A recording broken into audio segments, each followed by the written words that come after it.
Vanitas vanitatum et omnias vanitas. Mesdames, Mesdemoiselles et Messieurs, une fois de plus, bonsoir et bienvenue à ce nouveau numéro de débat pour la nation. Débattre d'idées et non combattre les hommes, tel est le leitmotiv de cette émission. Nous allons encore une fois de plus aller dans cet exercice pour pouvoir réfléchir avec les éminents invités sur ce plateau par rapport aux questions de l'heure. À la présentation, c'est moi, Peter Tiani.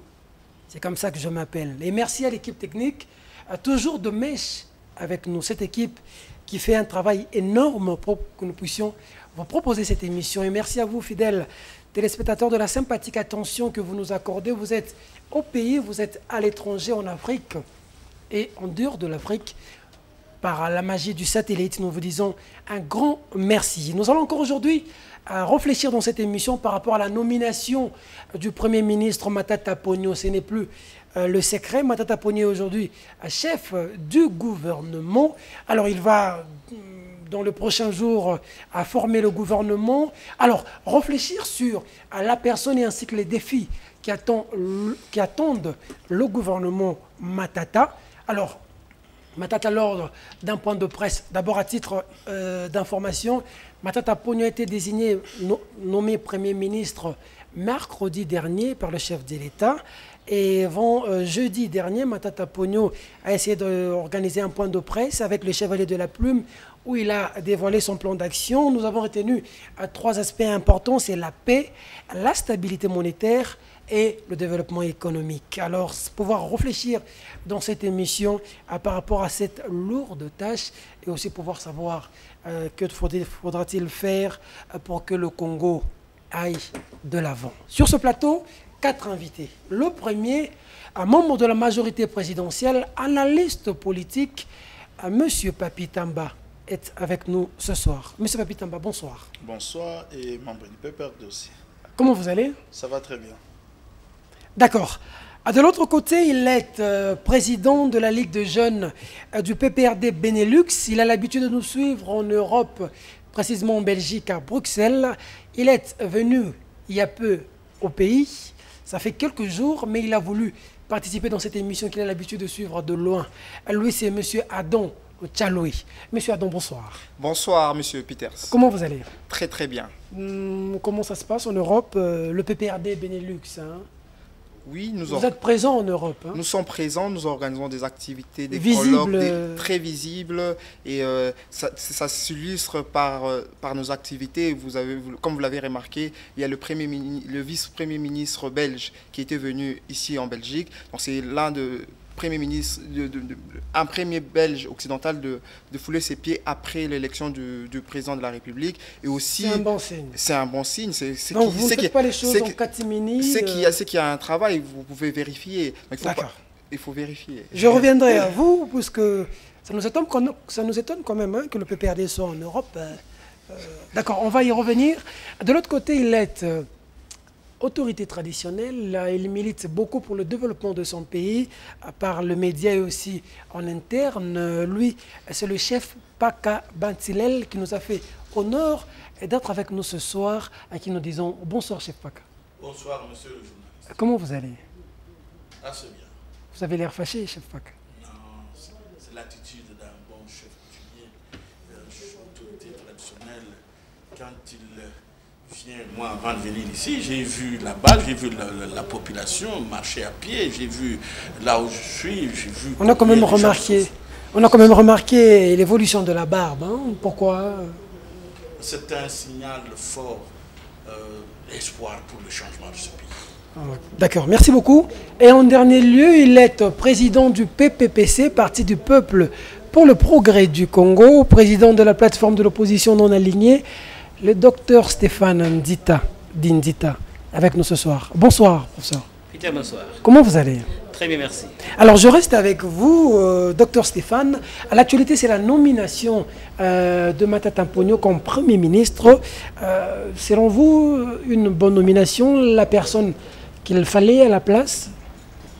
Bon, Peter, merci. D'abord, Je félicite les premiers ministres nommés parce qu'il a eu une nouvelle licence à la vie. Vous savez que les premiers ministres a pratiquement échappé à la mort. Et quand il vient avec cette nouvelle carte, je connais de quoi je parle parce que j'ai moi-même échappé à la mort. Et une fois on rentre avec une telle chance, on n'a plus de détermination finalement de faire mieux. Selon vous, c'est une grâce divine, hein? Je pense que c'est une providence. D'échapper à un crash. D'avoir échappé à la mort, et il est là, il est jeune, et je suis content que sa nomination a fait taire quand même. Ça veut dire que souvent vous appréciez cette nomination du fait qu'il a échappé à un crash, mais on voulait quand même parler du profil de la personne. Des profils, nous avons beaucoup de choses en commun. La première, ce que j'apprécie, c'est que j'apprends, je lis sur lui, qu'il aime la rigueur, quelque chose que j'adore aussi, et qu'il s'intéresse à travailler. Mais ma question n'est pas sur la personne nommée, d'ailleurs que je loue le Seigneur qu'il est vivant et je le félicite encore, mais c'est plutôt de savoir qu'un pays n'est pas dirigé par un homme. C'est une équipe, c'est toute la nation, c'est la population qui d'ailleurs dirige, et les dirigeants ne sont que des représentants. Donc c'est pour moi à voir d'abord, wait and see. D'accord, merci beaucoup. Aussi bien que vous n'avez pas épuisé vos 3 minutes. Alors je reviens ici, M. Papitamba. Que pensez-vous de cette nomination de Matata Ponyo? Une nomination qui tombe à pic, c'est vraiment la personne désignée, ou vous avez quand même été surpris, hein, puisque Matata Ponyo n'était pas quand même parmi les personnes qui étaient citées à la course de façon un peu exagérée. On s'attendait à d'autres personnes, même au PPRD. Bon. Vous avez été surpris, vous aussi, au sein du PPRD, de cette nomination? Non, mais écoutez, la nomination du Premier ministre relève du pouvoir discrétionnaire du chef de l'État. Mais je dois dire une chose au passage, c'est que je me réjouis. Je me réjouis, et je l'ai dit avec raison d'ailleurs, d'observer que le professeur Nzita, en moins d'un mois, en 2 semaines, il a essayé d'évoluer. C'est un peu ça la dynamique de la politique. Il a évolué. L'élégance, aujourd'hui, de reconnaître que le chef de l'État...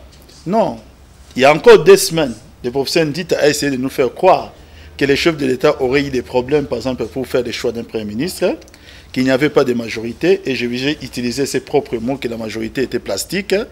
Et puis, troisièmement, qu'il y avait une crise dans ces pays qui nécessitait que les présidents de la République puissent s'asseoir sur une même table avec quelqu'un, un candidat malheureux.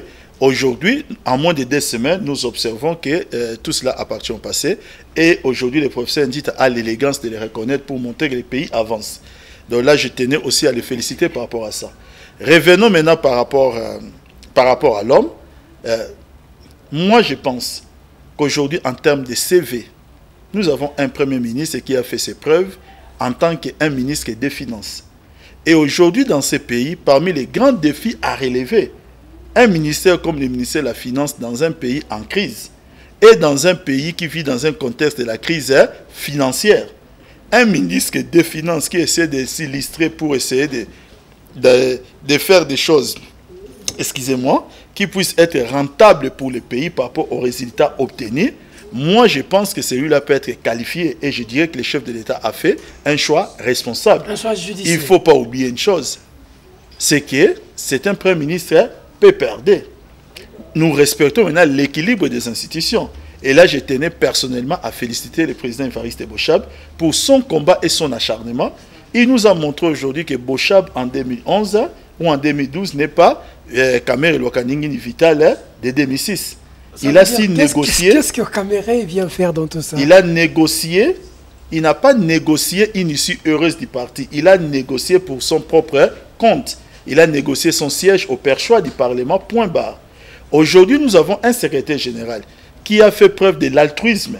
Aujourd'hui, nous étions émerveillés d'écouter son discours, de se considérer comme étant... Bochab, non, je suis en train de parler, permettez-moi de prêcher pour ma paroisse. Moi, je parle de la négociation pour les principes.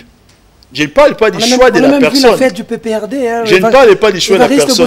Il était clair, il était clair que le Premier ministre soit ici du PPRD. Parce que, Peters, nous sommes un régime semi-présidentiel.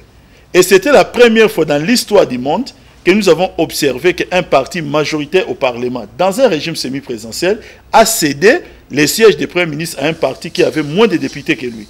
Aujourd'hui, grâce à l'action du professeur Évariste Bochab, qui a milité pour montrer aujourd'hui que le PPRD n'a pas travaillé pour rien. Ça ne voudrait pas dire qu'on n'est pas ouvert. Il était à la course de la primature. Non, il n'a jamais été à la course et personne n'a jamais été à la course parce qu'il était cité par la presse. Oui, il était cité. S'il est cité par la presse, en quoi faisant? Que la presse aujourd'hui, la presse aussi pouvait me citer. D'accord. Pouvait citer n'importe qui. D'accord. Donc voilà. Aujourd'hui, grâce à son action sanitaire, et je vais répéter ses propres mots, aujourd'hui, lorsqu'il a fait son annonce au siège du PPRD, il s'est levé pour dire que voilà, il est le secrétaire du tout-puissant parti de la République. Pourquoi? Parce qu'à gauche de lui et à droite, il a le Premier ministre et le président de l'Assemblée nationale. Ça, c'est un travail qui mérite des applaudissements. D'accord. Merci beaucoup, je reviendrai à vous. Chef Paka, à vous, comment avez-vous accueilli cette nomination et que pensez-vous de la personne de Matata Ponyo? Monsieur le journaliste, je tiens d'abord à vous remercier. Monsieur le journaliste, Matata Ponyo, c'est une personnalité, c'est un personnage. Tirez le micro vers vous, ça ne dérange pas. Merci, c'est un personnage qu'on connaît. Matata Ponyo était ministre des Finances pendant un peu longtemps. Il a laissé derrière lui des litiges, des gens qui sont restés impayés pendant des mois et des mois. En tant que ministre des Finances, en tant qu'ordonnateur principal des finances de la République démocratique du Congo. Ça, il ne faut pas l'oublier. Et aujourd'hui, je ne sais pas, là où, vous savez, un bateau qui était incapable de pousser 2 remorques, un véhicule, incapable de pousser une seule remorque, vous lui en donnez 3, 4, 5. Est-ce que ce véhicule-là va pousser? Va évoluer? Donc, je dis bonne chance, mais qu'il n'oublie pas que le peuple congolais... Selon vous, Matata Ponyo a mal géré le ministère de Finances? Non, je dis non, il a laissé des litiges, il a laissé des dettes intérieures non payées, monsieur le journaliste. Suivez-moi bien, moi je ne suis pas contre sa nomination, mais je le rappelle tout simplement, parce que lorsqu'on vous apporte un malade dans un... Je ne suis pas médecin, dans une formation médicale, oui. Prenez d'abord la température de ce malade-là, pour voir s'il sera guéri ou pas, qu'est-ce qu'il a apporté. Donc, la température des finances publiques, des dettes, tout ça, est de l'ordre de plus de 38%, 30 degrés. C'est pour ça que moi je dis, félicitations, monsieur le Premier ministre. N'oubliez pas qu'il y a des lacunes derrière vous. Il y a des sociétés, quand vous allez...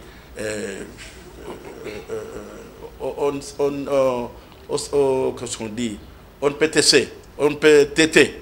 Il y a des impayements là-bas, partout au Congo. Quand vous allez Petro-Congo, partout, il y a des dettes, des commerçants qui ont fourni des histoires à l'État congolais. Ça, c'est ensemble, c'est une synergie, c'est un travail d'équipe. Ah, non, attention, non, c'est le ministre des Finances, non. C'est le ministre des Finances est l'ordonnateur général principal de la République démocratique du Congo. On se rappellera de l'atteinte du point d'achèvement.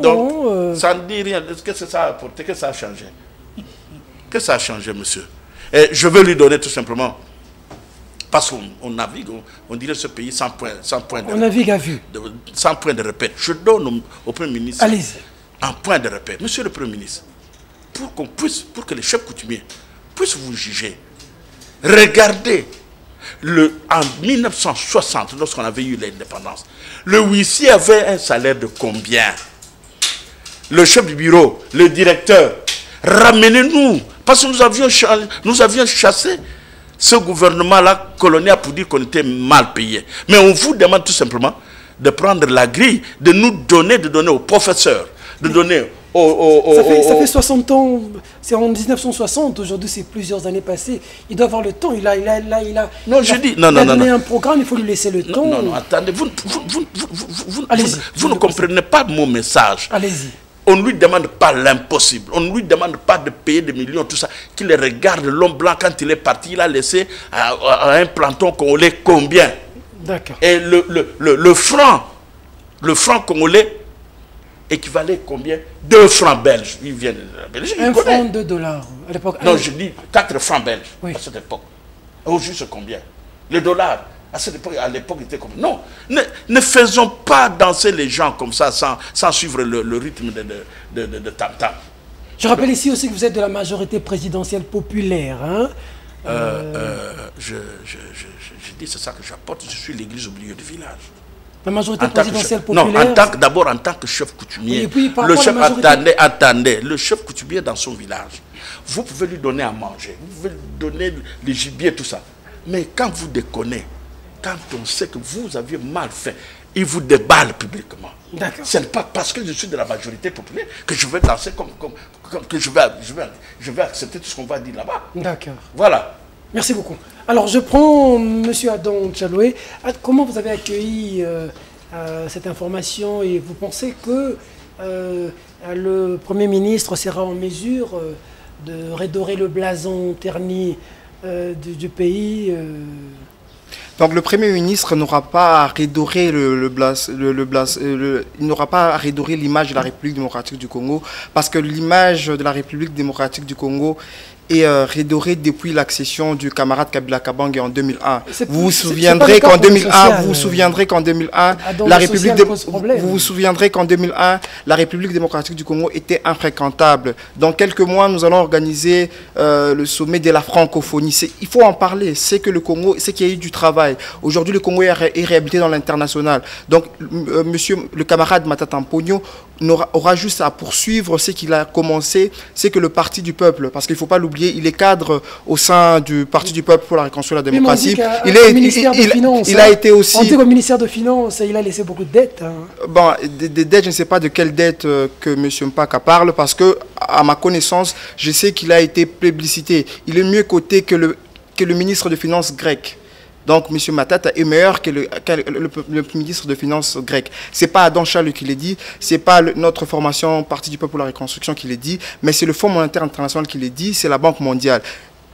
2013-2014, il y a une croissance, on annonce une croissance de 7% pour la République démocratique du Congo. Ce n'est pas par hasard, c'est qu'il y a quelque part, il y a des gens qui travaillent. Et le ministère des Finances, revenons au camarade Matata Mponyo qui a été désigné comme Premier ministre. Revenons au Premier ministre, c'est mieux. Hein?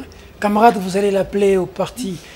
Premier ministre pour nous ici. Oui, camarade Matata Mponyo, Matata Mponyo qui est actuellement Premier ministre, qu'il n'aura juste à poursuivre, c'est que la politique définie par notre parti, le Parti du Peuple pour la Reconstruction. Raison pour laquelle nous venons de le recevoir au sein du parti tout à l'heure, accompagné du président de l'Assemblée nationale. Et je semble, même dans la presse, j'ai lu, les gens sont un peu surpris. On nous parle d'un technocrate. Non, Matata Mponyo n'est pas un technocrate, c'est un militant. Il a milité, c'est lui qui a dirigé la campagne du chef de l'État dans la province du Maniema. En termes de taux de pénétration, parce qu'on ne sait pas comparer par province, parce qu'ils n'ont pas le même nombre de la population, en termes de taux de pénétration d'élus de la majorité, c'est une des provinces qui a donné plus d'élus en termes de pourcentage, si on essaie de comparer sur les 11 provinces. Donc il a été récompensé. Et le ministère de Finances, c'est pas moi qui l'ai dit, c'est la Banque mondiale qui l'a dit, c'est le Fonds monétaire international qui l'a dit, c'est la communauté internationale qui l'a dit.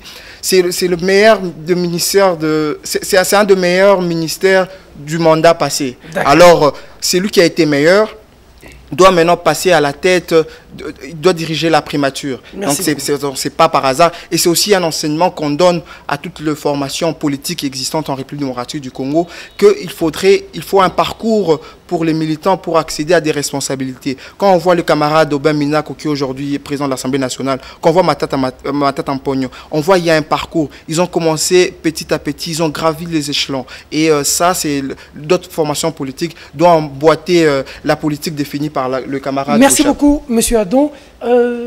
Professeur Nzita, vous avez évolué en 2 semaines, hein? Vous avez quand même changé. C'est quand même bien quand vous évoluez comme ça. Oui, Peter, c'est amusant de voir nos amis et se croire encore à l'ancienne Russie et sa démocratie. Et qu'on ne se voit pas la face. Je suis pasteur. Quand quelqu'un échappe de la mort, c'est quelque chose pour lequel je veux le Seigneur. Cela ne veut dire qu'il y aura un changement de ce que j'ai dit. Non, je ne pense pas que le pouvoir actuel va atteindre ses objectifs. Commençons par les premiers qu'il a annoncés. Il parle de la paix. Très bien. La paix. Parce que ça bouillonne déjà dans l'Est, à Walikale, on a encore... La paix ne germe que dans la quiétude. Alors qu'il y a absence totale de la quiétude entre nous, frères, au Congo. Il y a un parti qui se vante, vous avez suivi comme moi, ils sont les tout-puissants. D'ici très peu, on va chanter les Djalelo. D'ici très peu, nous aurons les partis uniques. Alors, tout ceci, c'est dangereux parce qu'il y a déjà des équilibres des forces politiques. Comment il y a des équilibres? Mais vous avez suivi comme moi comment ils s'appellent, les camarades de l'autre côté. Je n'ai pas ce mot communiste qui m'appelle beaucoup de mauvaises choses que je ne veux pas avoir. Mais il vous dit comment ils deviennent les tout-puissants. À droite, j'ai ceci, à gauche, j'ai ceci. On ne gouverne pas en écrasant les autres. La démocratie, c'est pourquoi nous sommes de la majorité morale. Il y a trois majorités. Vous êtes de la... Donc nous avons 3 majorités sur ce plateau. Il y a 3 majorités. De l'autre côté, nous avons la majorité présidentielle. La majorité présidentielle. À gauche, ici, nous avons la majorité présidentielle. Je vous en prie, docteur, je vous en prie, je vais préciser pour ce qui nous suit. Donc, je viens d'apprendre que nous avons 3 majorités sur ce plateau. Nous avons la majorité présidentielle à droite. Ici, à gauche, nous avons 2 majorités. La première majorité, c'est la majorité présidentielle populaire avec le chef Paka. Et le docteur Ndita, c'est la majorité morale. Parlons-en. Depuis 1990, nous avons commencé à nous battre pour la majorité morale. C'est-à-dire que le problème du Congo, c'est l'absence de la moralité dans la politique. Les gens arrivent à faire le mal et avec un certain mépris, ils ne se sentent pas avoir fait le mal. Vous voyez qu'aujourd'hui, quand quelqu'un vient par devant cette télévision dire « nous sommes le tout-puissant », c'est justement la première règle qu'on ne peut pas avoir dans une démocratie. Et c'est pourquoi vous voyez qu'aujourd'hui, la majorité présidentielle populaire et la majorité présidentielle sont à couteau tiré. Ils sont des adversaires, non des ennemis, alors qu'en politique, on doit être des adversaires. Et vous venez au milieu, la majorité morale. Qui mais là, vous suivez-moi. Parce que la dynamique, la politique de PPRD et MP et majorité présidentielle, c'est d'écraser. On a écrasé. Eh bien, les chiens aboient, la caravane passe. Nous sommes là. On a été mal élus, certainement qu'on n'est pas aimé et qu'on va sûrement mal gouverner, mais qu'à cela ne tienne, on y va. Les vins est tiré, il faut les boire. Et c'est dangereux pour une république. Ceci, je le répète, n'est pas une dynastie. Elle ne sera jamais dynastie, elle restera république. Donc, un peu de modestie, c'est un pays qui nous appartient tous. Et nous voulons qu'il y ait des poids... Vous avez remarqué l'excès des ailes de l'autre côté? Pas l'excès des ailes, l'excès d'arrogance et l'absence totale de l'humilité et de la constatation de l'autre. Je ne parle pas de se réjouir. Quand quelqu'un vous dit que... Je n'ai pas demandé ça, Peter, écoutez, nous cherchons d'abord la paix. Quand on cherche la paix, on n'enfonce pas le couteau sur les plaies de l'autre. Nous savons dans quelles conditions ils étaient élus. Nous le savons. Nous savons tous que maintenant qu'on pense que le monde entier l'accepte, non, je ne connais pas encore des hommes raisonnablement raisonnables qui ont réellement félicité les élections au Congo. Non, tout le monde sait, à partir du président Kabila, qu'il y avait des irrégularités. Et quand il y a irrégularité, c'est qu'on n'est plus régulier, et quand on n'est plus régulier, qu'on n'est plus conforme. Maintenant, pendant que nous sommes là, rentrons à notre mouton. C'est que nous voulons avoir la paix. Mais la paix ne se fonde pas en écrasant les autres. La paix se fonde en respectant les autres, en sachant que là où il y a vos droits, il y a aussi les devoirs. Et le sens des devoirs a malheureusement quitté la majorité qui, j'espère que mes deux co-débatteurs ne représentent pas la position officielle de la majorité présidentielle, car ça serait désastreux de croire qu'ils vont régner en terrant. Oui, on peut exprimer sa force par la terreur. Et qu'est-ce que le peuple peut faire? Vous avez tout. Mais écoutez, le pouvoir vient du peuple et le peuple est le propriétaire du pouvoir. S'il vous plaît, un peu de modestie. Merci beaucoup. N'allez pas nous écraser. Nous allons avancer ensemble. Merci beaucoup. Un pays qui nous appartient tous, où personne n'a ici l'échec. Merci pour la majorité morale. Je reviens à la majorité présidentielle. Mais pourquoi cet excès d'arrogance? Vous avez été mal élu, vous êtes mal aimé, vous allez mal diriger. Et la paix dont a parlé Matata Ponyo posera certainement problème. Hein. Vous savez, M. Pitets, votre émission, c'est débat pour la nation. Et la nation a besoin d'avancer. Je pense qu'on n'est plus là pour gloser sur des considérations secondaires par rapport aux gens qui ont encore un retard dans la marche à suivre. Il y a certains mots qui ne peuvent sortir encore des bouches de certaines personnes ici sur le plateau, mais dans la vie réelle, je pense que nous parlons de la composition du gouvernement et cela appartient carrément au passé, je préfère l'enterrer. En quoi est-ce que ça peut déranger un homme politique qu'un parti politique fait privé dans l'État, je dis bien fait privé dans l'État, salit sa propre victoire? Un secrétaire général du parti politique qui se présente non pas comme le tout-puissant par rapport au peuple. La grande majorité présidentielle et surtout les grands PPRD regorgent plus de militants que n'importe quel autre parti ici dans notre pays et ils font partie du peuple. Je ne sais pas au nom de quoi certaines personnes veulent confisquer cette notion du peuple en pensant qu'ils ont maintenant raison du peuple. Non. Mais que ce secrétaire général dise, qu'ils disent que je suis le secrétaire général. Permettez-moi, Peters. D'accord. Je suis le tout-puissant secrétaire général du PPRD.